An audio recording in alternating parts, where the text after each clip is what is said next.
we might get started. Hello everyone, I'm Jules Benjamin. I'm the CWN Board Secretary, and welcome tonight to our online session, The Psychology of Colour and Your Wellbeing, which will be hosted by Karen Haller. We welcome you tonight, Karen, and Melissa Longley, my colleague from the events committee, will introduce her shortly. Just very firstly, as a quick introduction, City Women Network, for those who are guests tonight, we are a membership network, and we welcome obviously our members and our guests to any of our online events, and we've run a number of those since lockdown started in March, and we run a lot of obviously face-to-face events when we can.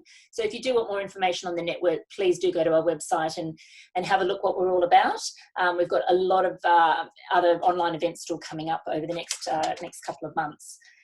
So tonight we've got our session with Karen, and for those of you who are guests and have donated as your part of your ticket purchase tonight, that those funds are going to our charity partner.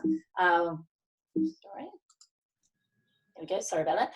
Our charity partner, Wellbeing of Women. And since we've started our online events back in March, we've raised a fantastic £8,495, which is a fantastic contribution to them over this time. So without further ado, I'm going to pass you over to Melissa Longley from our events team to introduce Karen. And I'll just stop sharing my screen. There we go. Thanks, Jules, very much. And it is my absolute pleasure to introduce you to my friend Karen Haller. Karen is an applied colour and design psychology specialist, and around 8 years ago I had the great pleasure of meeting her myself, and Karen helped me with my company rebranding and colouring, and I decided to do this with her because I was so struck by how Karen spoke of the importance of getting the right colour, the messaging that colour can evoke, and I'm happy to say that the assistance was amazing, was wonderful, and it's still in use today.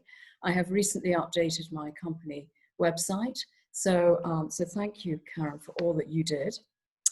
Karen has over 20 years experience, which has included teaching, consulting for business, interiors, healthcare, and well-being. Last year, Karen's book, The Little Book of Colour, was published by Penguin Life and is a Sunday Times Design Book of the Year. Here is my much loved copy, and I'm going to show you. You can see how it is a lovely handbook. It is a wonderful size. I find it's very tactile. It's got lots of wonderful colours inside it, but it's absolutely packed full of gems, and if you want to dig a bit deeper into this subject, I really recommend it wholeheartedly. It is said to be the first book that mixes science, psychology, and emotional impact of colour. But tonight we have a chance to hear directly from Karen. I'm going to ask Karen a few questions, and there'll be sort of general topics, and then what we'd love you to do is to post questions as we go through. You'll see at the bottom of the screen, you can do that. And then we'll answer as many as we can as we go through, and any others will be picked up at the end. So without further ado, Karen, please can you tell us, how did you first get into the world of colour? Yes, well, excuse me. First of all, sorry, I've got a croaky throat because, as you know, I did a talk earlier on today, and I think I'm going to start losing my voice. But it's lovely to see you, Melissa, and thank you so much for inviting me on tonight. I was thrilled when I got the email from you, and it's, yeah, of course, it's always lovely to see you. So how did I get into colour? Well, it's one of these things. I think when you have something that you're innately passionate about, it really happens all the way back in childhood. And you know, I remember when I was finger painting and getting out all the crayons and just loving colour. And in my teens, I pretty much did every art and craft that was going under the sun. But I realised I didn't stick to any of them for very long, and I would always say to myself, "Oh, this isn't it." But I never knew what that meant. And when I left school, I just fell into IT, and it's what I called my time of my double life, because during the day I was a project manager and a business analyst, but at night I was studying, and I studied fashion design, and that didn't feel right. And then I studied millinery, and it was when I was putting chocolate brown feathers on this blue hat that I had felt hat that I blocked. I remember saying out loud in the class, going, "Oh my God, it's colour." And I didn't know what that meant, but I realize now that that was really my first epiphany moment, because I thought, oh my God, after having said for so many years, this isn't it, I actually thought, oh, this is it. So then I went and studied colour everywhere I possibly could. And you can hear from my accent, I'm from Sydney. So I went to every college learning colour. But I realised that the questions I had were questions that my teachers couldn't always answer. And I always felt that there was something missing. I knew there was something more than just the colour wheel. I knew colour was deeper than that. So then I went off travelling the world, and I kept on studying colour because I knew that my love of colour was really in the relationship that we had to it and why it had such an impact on us. And really it was about the link about colour and human behaviour. So when I arrived in the UK, I did lots of courses again. And then probably on my, upteenth course, I then had my second epiphany moment, because I realised actually what I was looking for had a name, and it was called colour psychology. And to me, that was the big breakthrough moment. And then I went on to learn applied colour psychology through my main mentor, Angela Wright. And that was back in, I think, about 2006. And from then I haven't looked back. And I realised that really my area now of applied colour psychology is really my passion, because it really is about how colour can influence human behaviour, how it can change, create positive change, and it can help our well-being and our mental health. And I thought, this was like my eureka moment. And that's when I went, this is it. And I've been doing it ever since. So you just touched on that, which is brilliant, about well-being and the psychology. And can you just unpack a bit more for us about what is the psychology of colour? What is the psychology of colour? So really simply, in one sentence, the psychology of colour is the study of how colour can influence how we think, how we feel, and how we behave. So that's really just the top line. But what happens is that when we take in colour, which is actually wavelengths of light, it strikes the cones in our eyes, and it triggers, it's like a chemical trigger, it's like an electrical message that goes to the part of our brain where our hypothalamus resides. And this is what governs our metabolism, our appetite, our sleeping patterns, our nervous system, body temperature, our, sex drive, everything. So this is how colour can have all different colours and different wavelengths will have this effect, on us. And that's very much showing that colour isn't just something that we visually see. It's not just something that is on a surface. It actually can create psychological change within us. And so it delivers this emotional experience. And that's what colour psychology is about. It's about the emotional experience that we're having with colour. Mm-hmm, mm-hmm. And it's all about emotional responses. Can you unpack a bit for us as to why we respond to colour in certain ways? And why do we respond, do you think, differently? Well, it's because of the different wavelengths. So the different wavelengths of light do create these different responses. So a story that I really love, I remember a lady telling me a while ago, she said that she was going to a speed dating event, so in-person speed dating event, and in the instructions it said, do not wear red lipstick. Now, I could see exactly why because she said, I don't understand why they wouldn't let us do this. And I said, well, let me explain what I think might be going on here.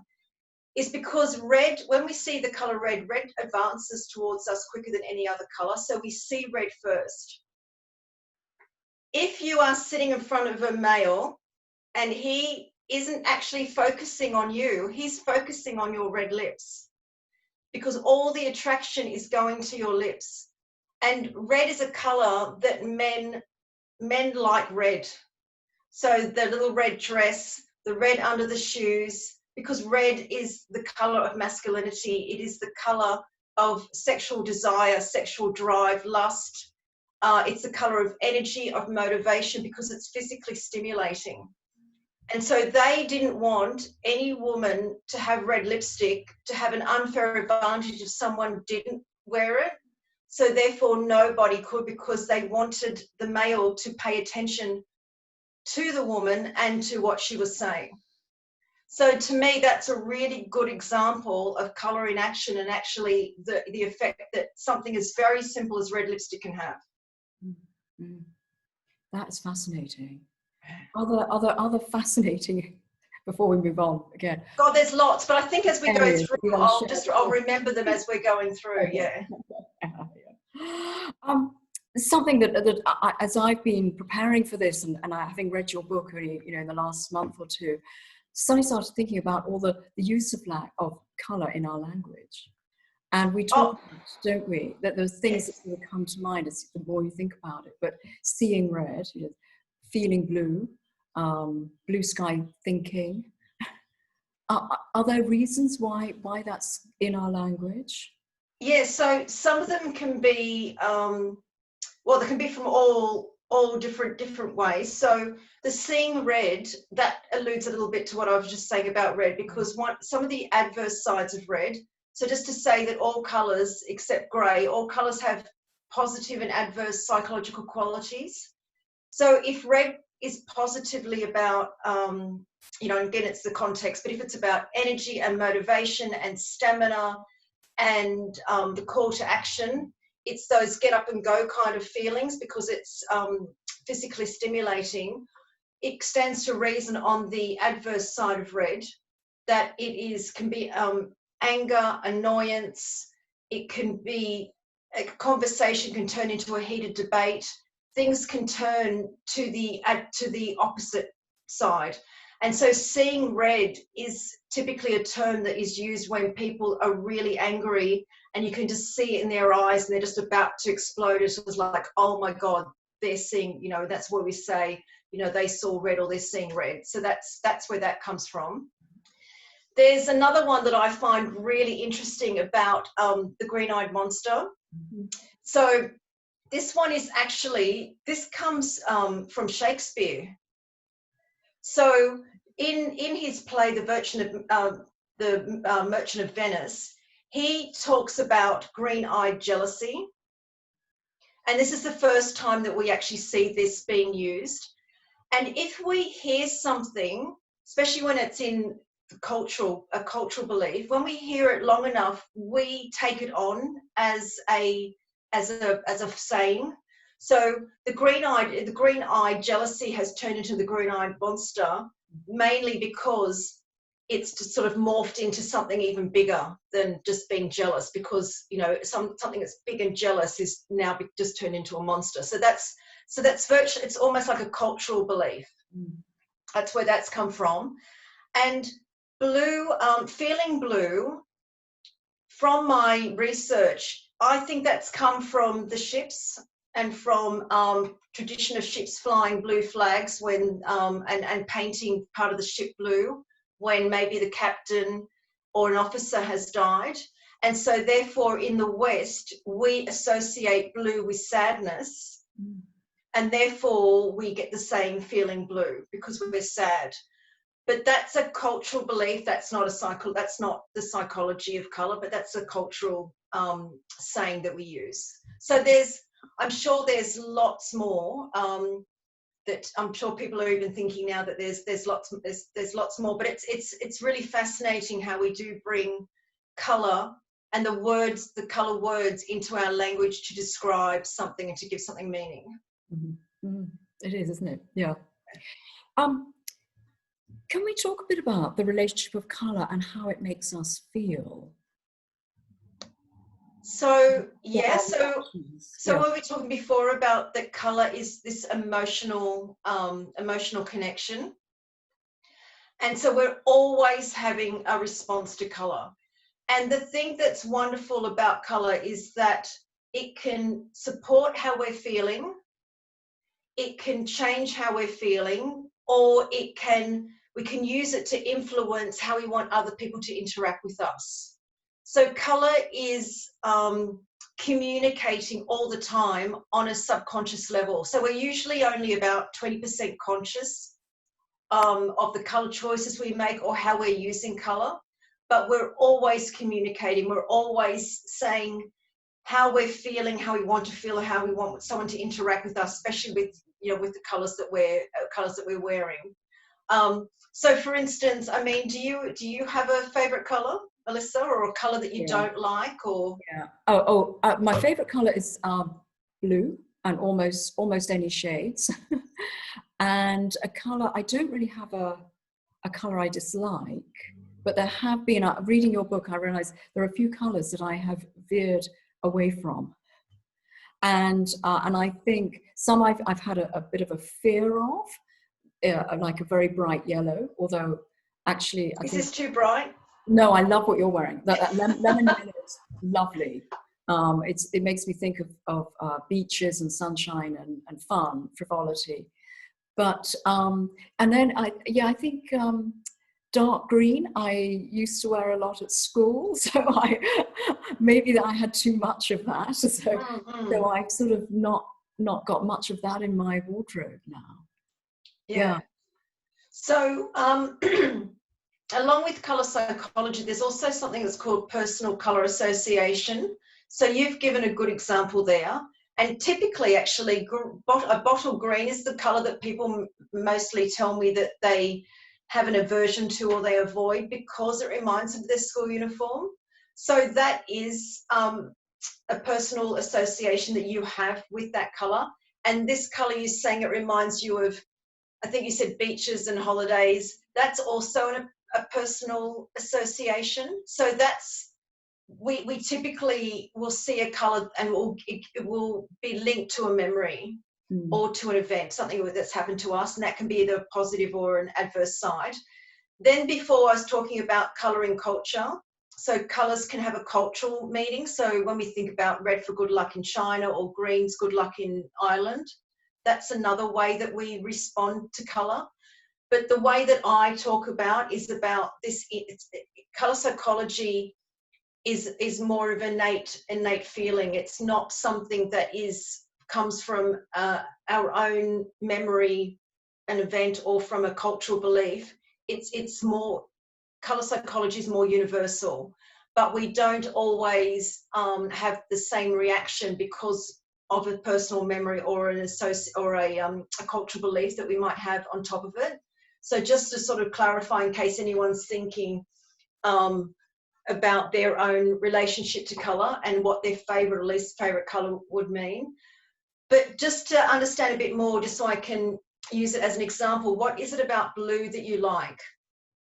And how does blue make you feel, or what is it, what kind of blues do you love to be around? Do you know, my first bedroom was painted blue. Obviously that decision was made for me, but maybe there's an association there, or that it was a happy place in the bedroom at home. I particularly like turquoise and sort of almost duck egg blue.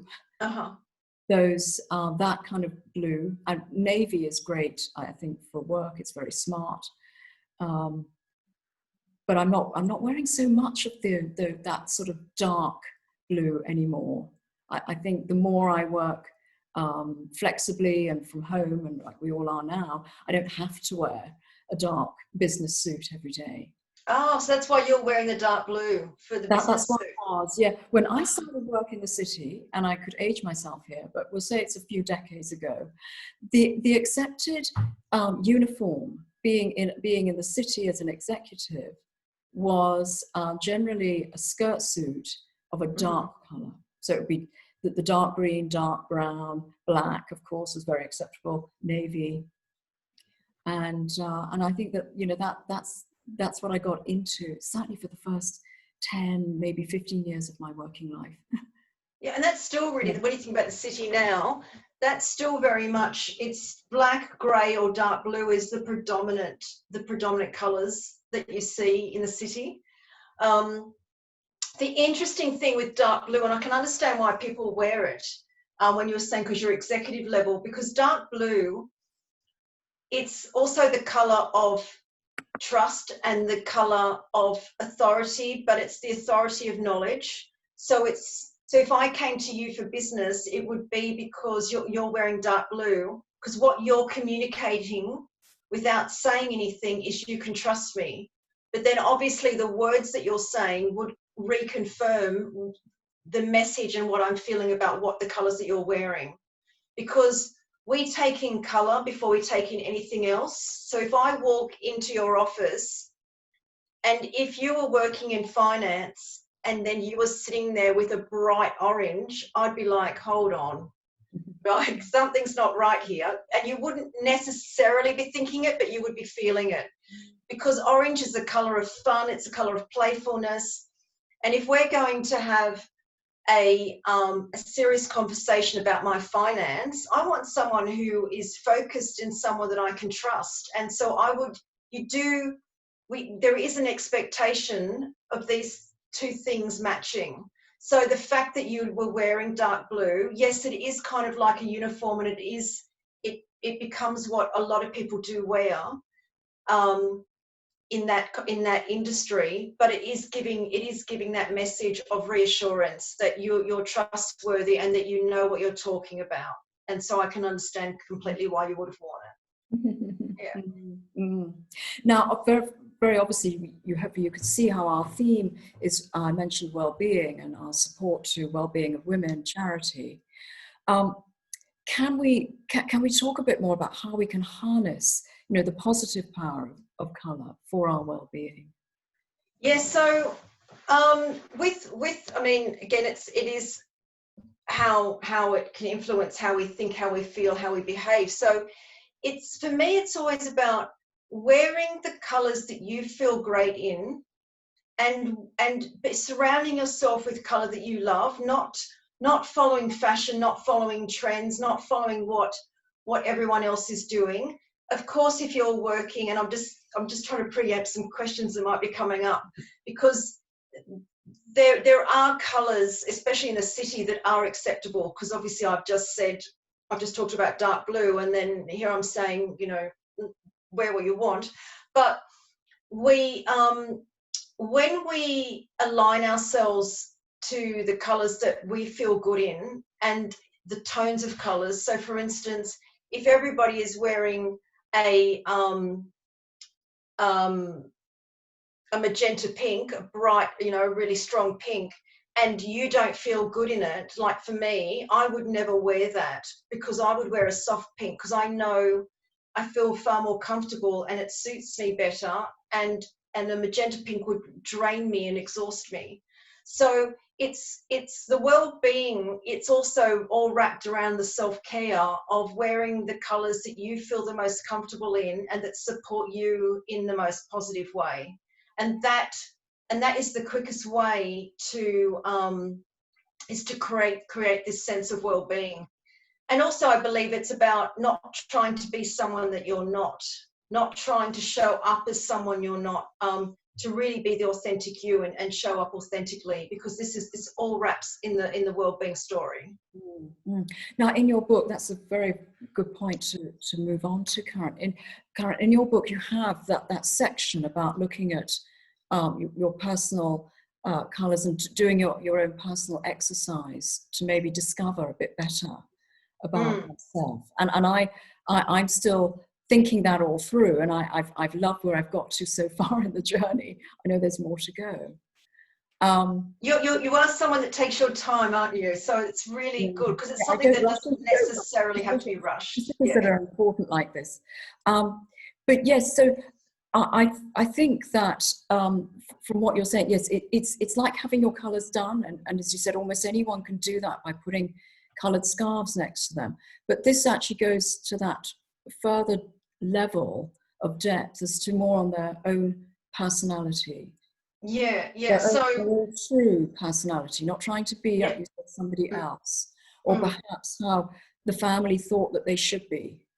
And an Yes. environment where they or where they work, people expect them to behave in a certain way. Yeah, yeah. I mean, I remember I had a client, I had a husband who rang me up and he said, I would love to come send my wife.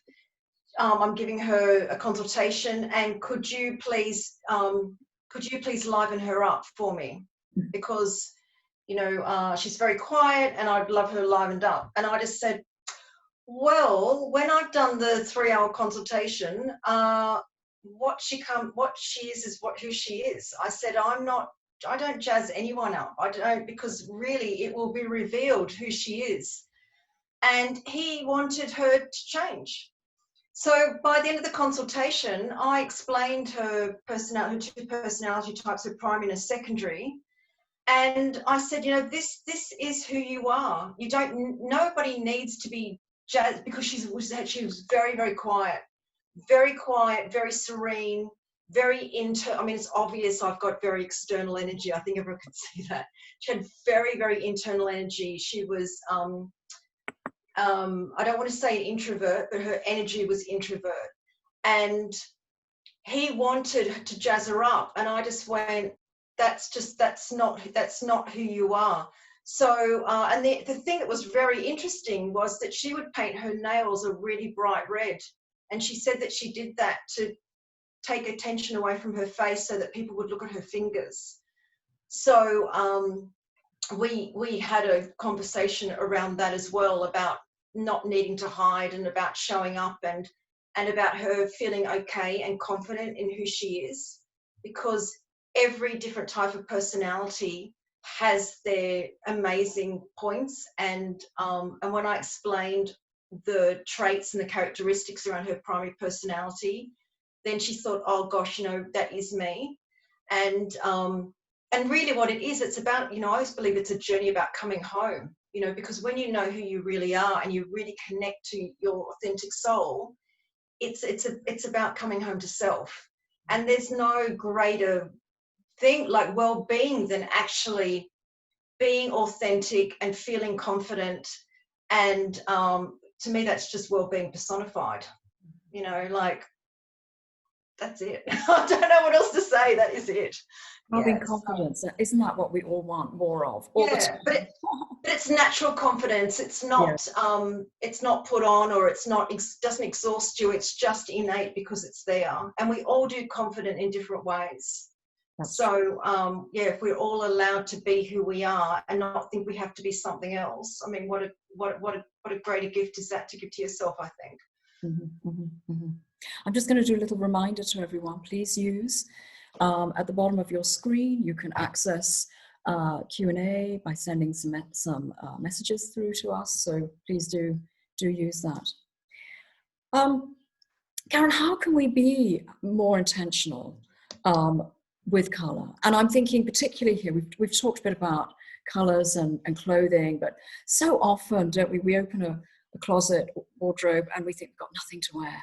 But actually we have, realistically we have. But what's going on there? Well, what normally happens there is that we've got a wardrobe bursting, right? It's chock-a-block full. But normally what's going on, and this is something that I find really fascinating, is that we'll open up our wardrobe, and the women whose wardrobes I have seen, and they go, I've got nothing to wear, and it's rammed full, is that I notice that they have hardly any color in there.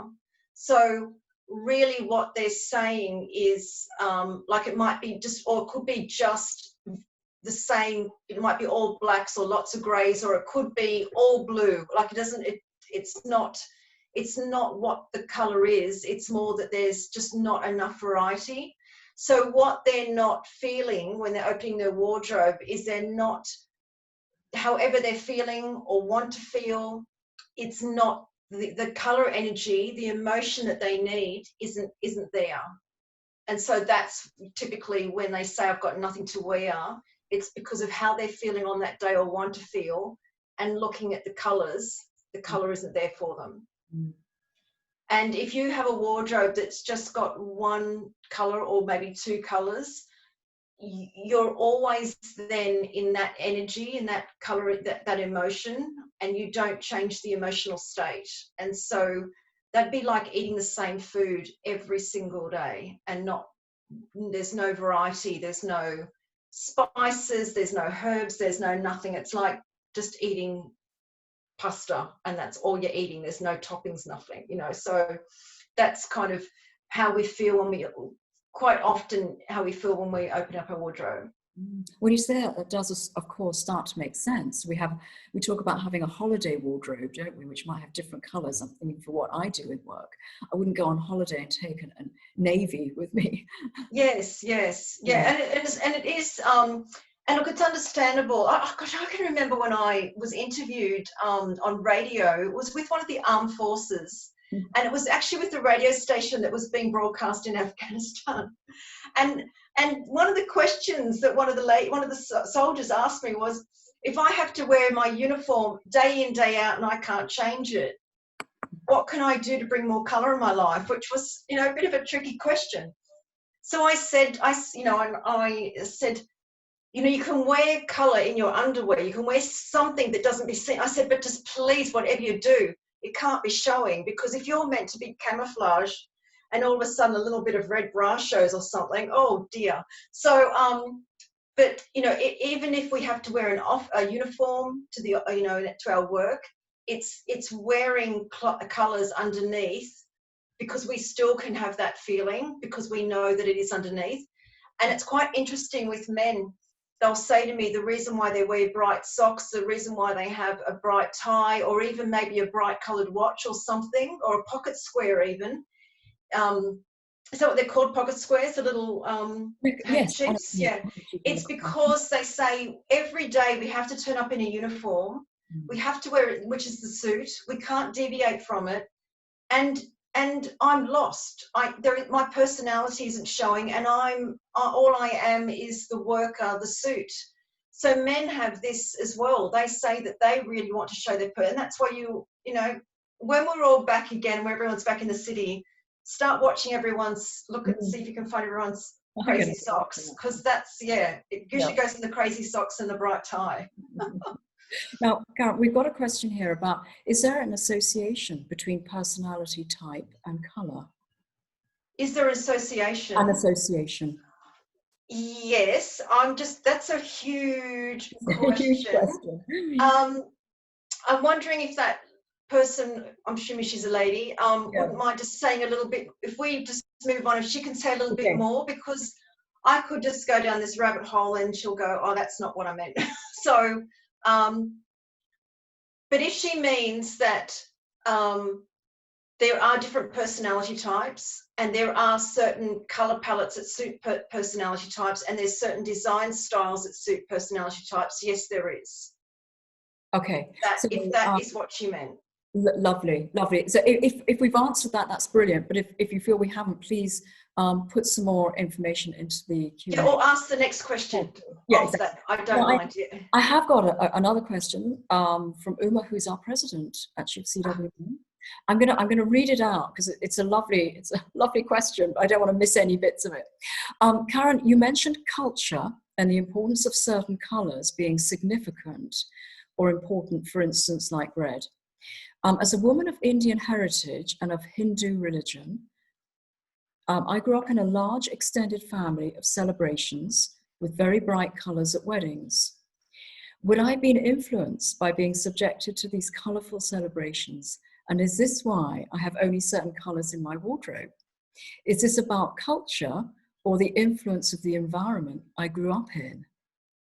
Oh, it could be both. So, and funnily enough, only she can answer that question, because if she looks inside herself and just thinks, okay, what could this be? But it could definitely be both, because we are influenced by our upbringing. We're influenced by what we're exposed to, and we can either take that in because it was a good, positive memory, or we can reject it.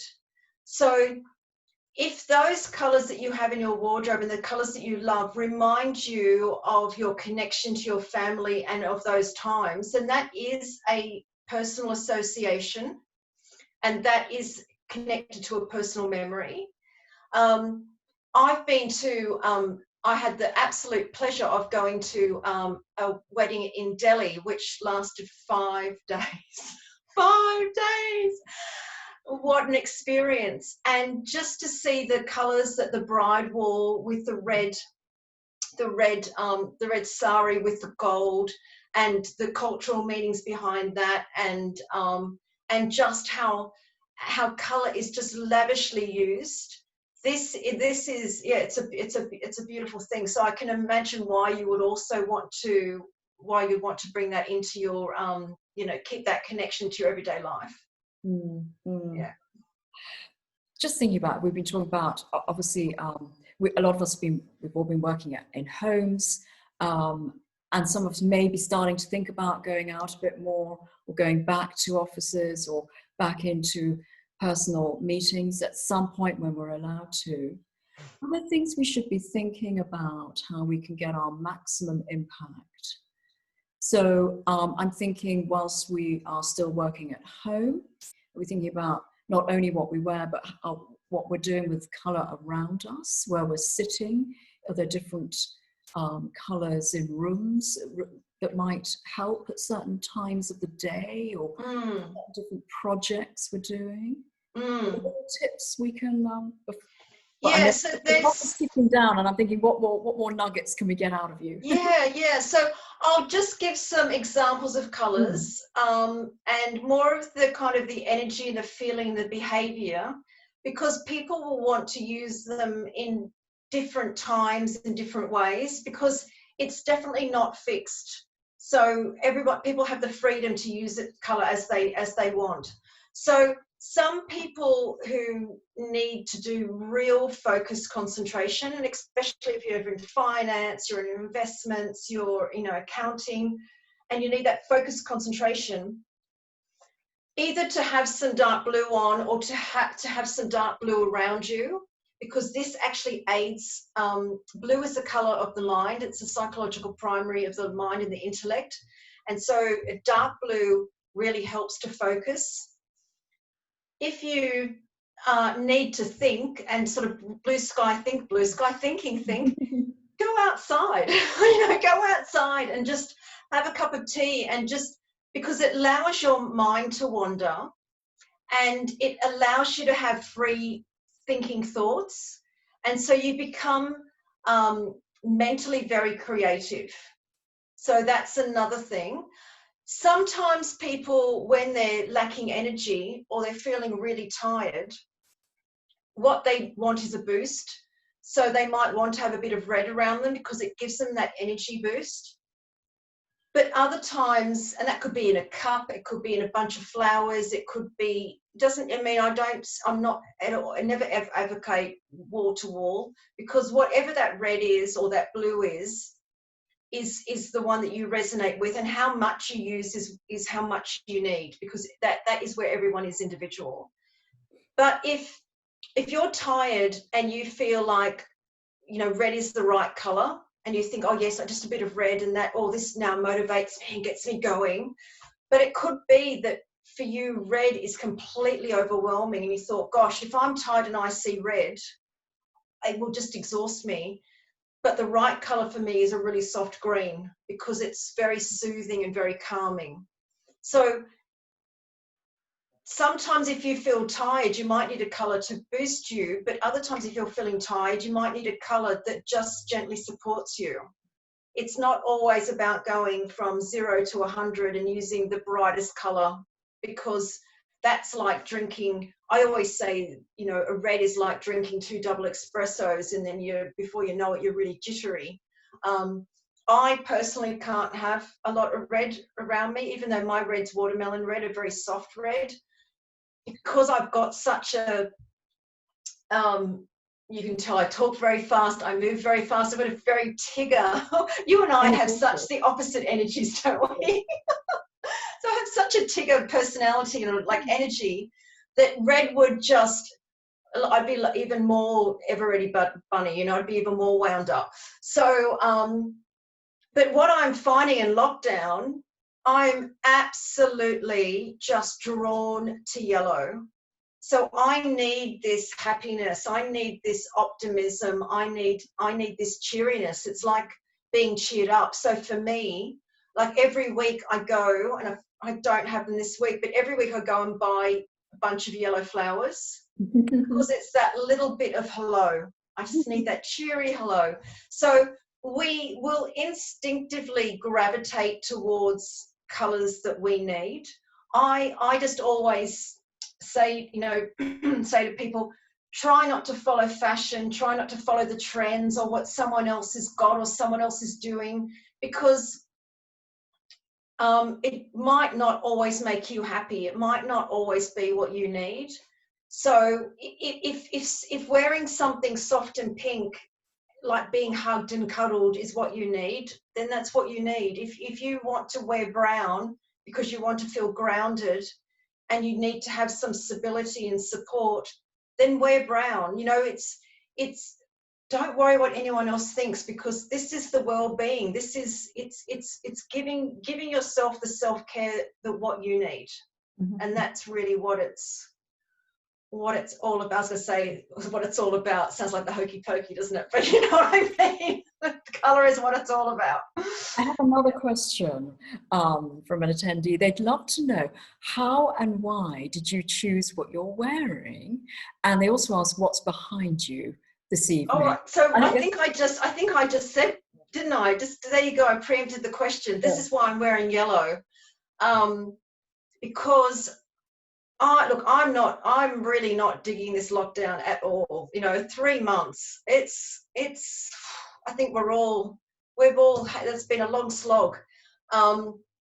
And probably about halfway through, I just found myself always buying yellow flowers every week. And I'm like going, what's going on here? And that's when I thought, this is what I need. Because my favorite color is actually orange, bright orange. I've got it here in the book, which, here it is.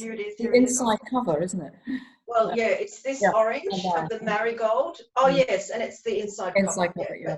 But this is, and I love this orange in flowers, but I could never wear it because that's like red to me. It's too crazy for me. But I love it in flowers, and I love it in little bits and pieces. But as a color, you know, I love, and I buy myself orange. When the tulips were around, I was buying orange tulips all the time. You've got flowers behind you. But yeah, just some tiger lilies and flowers and pictures, and yeah, I love to have lots of color on my desk and lots of little fun things, because when I'm working, I like to have fun color things all around me because that stimulates me. For other people, they need completely clean. I know people that have to work on a white desk because they can't be distracted, whereas I don't get distracted by lots of little bits of color because everything on it is fun, and then that keeps me going. So I hope that answers the question for her. Brilliant. So I suppose we need to ask you, what do you think's next? What's next for you, Karen, in the world of colour? Is there more to come? Another book? Yeah, there's always. See, the thing with colour is that I'm an eternal student. I will never stop learning. So even with what's happening in lockdown and watching how people are using colour and bringing a lot more colour into their life, this is something that I'm always looking for patterns of human behaviour and watching what people are doing. And I'm looking what's going out in the world. And because our world is shifting so quickly, I'm always looking to see what is happening. So I thought grey had finished, and I'm writing an article called The Rise and Fall of Grey. Well, I'm holding off now because I'm just watching to see what people are doing, because things could very well change. But I have noticed that people are either going towards a lot more colour in lockdown, and I mean crazy, full on, or they're hiding and retreating behind grey because they need to feel safe and they don't want to be seen and they want to hide. So I'm always looking for patterns of behaviour. I'm always coming up with new ideas and hypotheses, and I'm always researching and testing my theories. But in regards to the book, it's come out now in 6 languages, and there's another 7 that it's coming out in. But of course, everything's kind of slowed down. And then what I'm working on at the moment is I'm creating a whole course based off the book. So I'm creating a little book of colour experience. So doing an online course, if anyone is thinking of doing it, takes 10 times as long as you think it's going to take. So yes, I thought I was going to have it done in the beginning of the year, but no, I'm still working on it. So that's coming up. It's massive. Yeah, so it's fun. I know that the slogan, I think rainbow is my favorite color, has actually been around for a while, but I've seen, again, we're talking about, I've seen more of that being written about. And obviously rainbow is as a poignant meaning at this point in time for us all. Yes. That's interesting too. And it's a symbol of hope. Rainbow is also a cultural symbol of hope. So that's why it's come out. And so it's beautiful for the children, because children loved drawing it, and it engaged them, because we don't know the effects. I mean, we're as adults, we're probably just holding it together. And it is traumatic. There's going to be a lot of traumatic stress coming out of this. There is no doubt about that. And I actually think there's going to be a big increase, colour therapy, art therapy, colouring in books, I think are going to come back in again. But with the children, if they are allowed to freely express and draw and use colour, this is the best thing for them, because they will express how they're feeling with the colours they're using. And the fact that at the beginning they were able to do something that was a symbol of hope using colour, but also they were doing it for somebody else, that it was like a gift. I think this was really a lovely thing for children to do. Yeah, really, really special. And I've read that possibly nail varnish and different colours of nail varnish is going to replace the lip. Typically, as you come out of a recession, lipstick, people go and buy something bright to put on their lips. Because we're going to be wearing masks for a while now. Maybe it's very good point, because you can't see see here I was talking about red lipstick. Well, very, very good point. So it'll be interesting to see what colours people choose as their masks. Yeah, but excellent point. On the nails, yes. And also far more eyes. The eyes will be probably more makeup. And I've seen, when I've been, my big event out once a week, going to shopping at the supermarket, which has become the big event, hasn't it? And just seeing how many people have dyed their hair different colours. I have noticed this as well.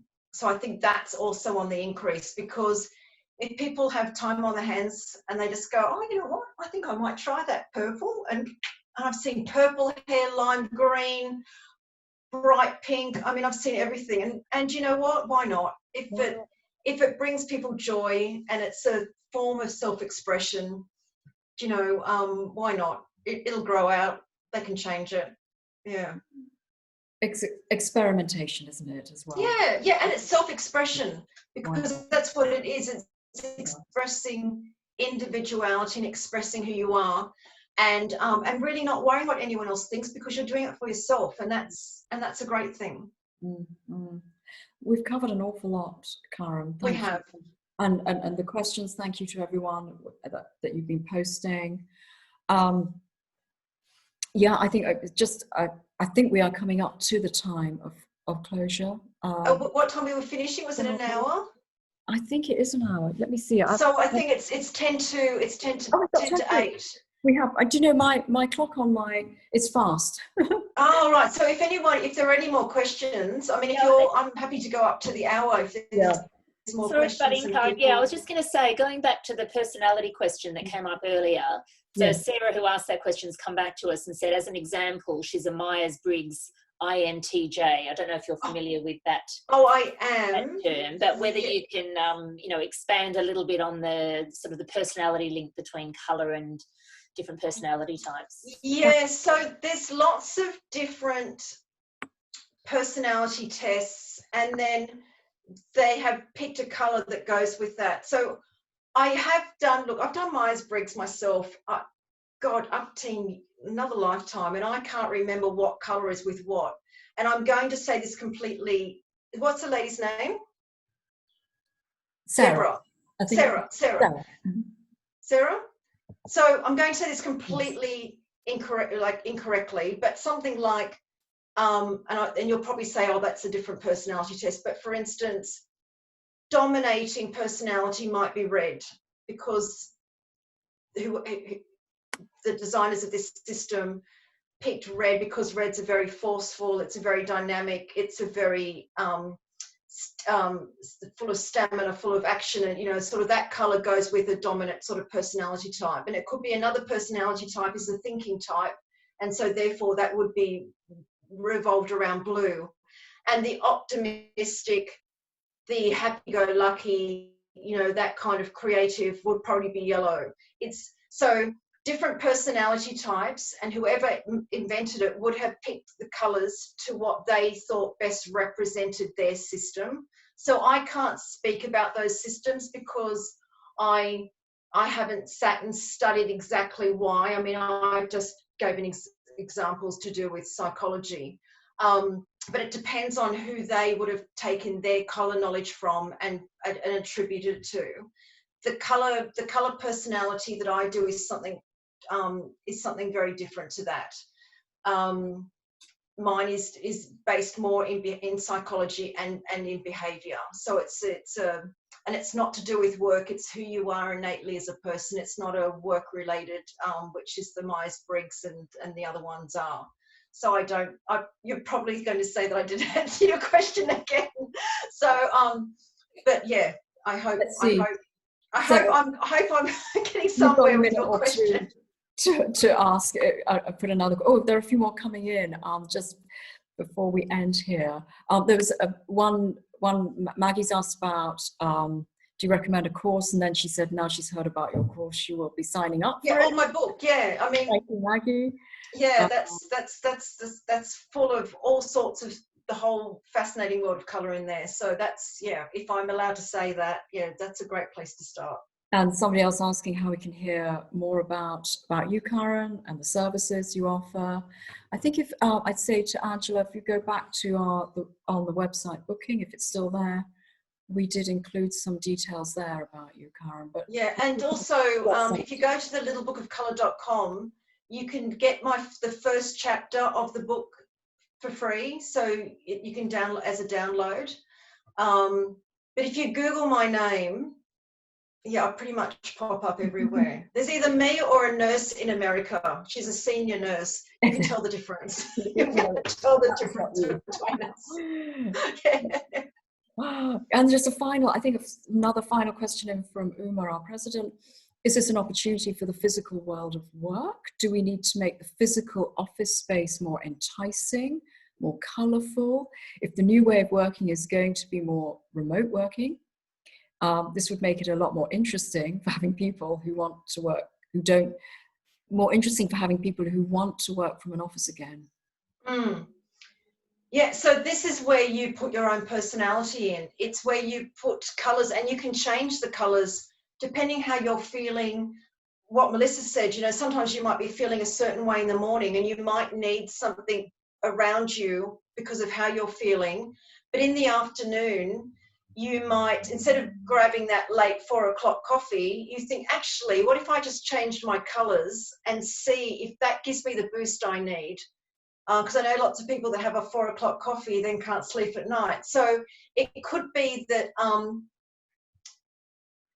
in my book, actually, I've got this thing called the Dress Yourself Happy Colour Challenge, where you can wear different colours on different days and you see what your mood is like, you see how you feel and how others interact with you. You could do that for yourself in your office to think, okay, how is it I'm feeling? What colours am I innately drawn to? Put those in your office space, even if it's your kitchen table, wherever it is. And then there'll be times when you go, oh, something doesn't feel right. It could even be that the colours aren't right. So if you become far more conscious of your colour choices and your colour decisions, then you will be able to change how you're feeling in an instant, because you will know exactly what you need. But from working from home, we do have far more opportunity to personalise the space, because a lot of offices, you know, we're not allowed to do that. and it's very strict clear desk policy, and you know, you can't have, you know, all your pictures up, and you can't have all the wonderful stationery and everything else that you want. But gosh, when you're at home, it's a free-for-all, isn't it? That's right. That's right. Thank you. Well, we are coming up to the Is one. there time for one more question, or do you need to wrap up? I just think because there's 2 more minutes. We can give people.